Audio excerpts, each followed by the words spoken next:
One common mistake that people make is they just try to cut a little bit of everything. 5% here, 5% there. Life sucks when you do that. And the classic thing we've all heard is $3 lattes, blah, blah, blah. Saving $3 lattes is not going to change your life at all, okay? I've run the math. You save it for 60,000 years, maybe you end up with some real material savings. None of us are doing it. You would be better off picking your 2 to 3 biggest expenses and going after it. Still leaves a lot of people paralyzed in terms of what should I be doing right now today.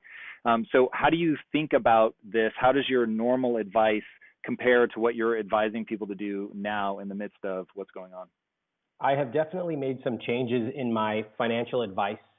One of the first things is that I'm now advising people to target a 1-year emergency fund, which sounds like a lot. We can talk about how do you calculate that and how do you actually do that if you lost your job, for example, but that's one change.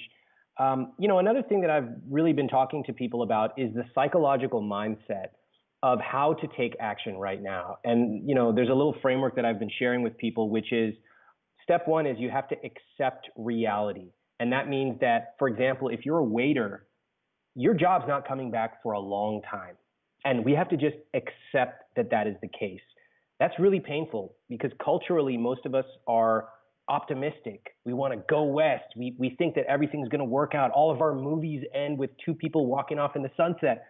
But sometimes reality is a little tougher than that. The second thing that we have to do is make a plan. It's one thing to be worried and anxious about money. Fine, all of us are feeling that way. But after we accept reality, we have to decide, hey, what if things go great? How am I going to come out of this? But also, what if things go poorly? And then finally, we have to move. In normal times, we get paralyzed. And if you think about it, if you're driving down the freeway and you see something in the middle of the road, what's the first thing you do? You slam on the brakes. It makes sense.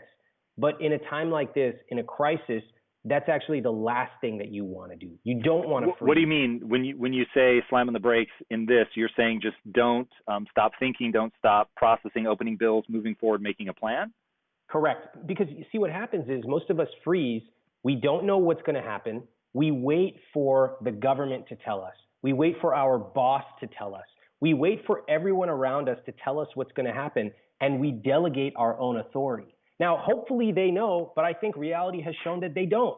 And so better that we move instead of staying stagnant and paralyzed and waiting. And listen to this. It's even better if you move and you make a couple of mistakes as long as you are moving. But so many of us are paralyzed to do anything, and that is the last thing you want to do right now. Yeah, I agree with that violently. One thing that I'm always telling people, and it's counterintuitive, and I often get a lot of pushback on this, which is absurd to me, but it's better to move 1,000 miles an hour in the wrong direction than to stand still, because standing still, you're not learning anything. You're not running any tests. Obviously, I'm not saying knowingly run 1,000 miles an hour in the wrong direction. I'm saying you picked a direction. It was your best bet in terms of what was going to work. But no matter what happens down that path, you're going to learn something if you're paying attention.